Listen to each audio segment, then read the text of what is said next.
We are almost in the process of sanctioning the post. So as soon as that is done, I think it's almost through. I don't know the exact status of it, but as soon as we do all of that, we would like to open it and make it functional. So though the building and everything is ready, the Honorable MLA, who's also Minister, has said that we need to ensure that not just inauguration, it should be operational itself also. So we're just going to ensure that as soon as all the paperwork for all the sanctioned posts are also done, so we'll inaugurate and operationalize at the same time. Okay. We'll do it at the earliest. And what about what is the progress of this Moplang to Mokrawat road? We have sanctioned 25 crores.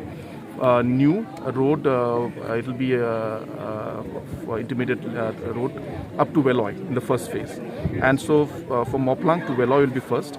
And then after that, in the second phase, we will take up the remaining part from Veloy to Mokrawat and Veloy to Mawsyngram. So in the first phase, it's 25 crores for Moplang to Veloy, which has been sanctioned. I hope that maybe in a month's time, the tender will be out for that.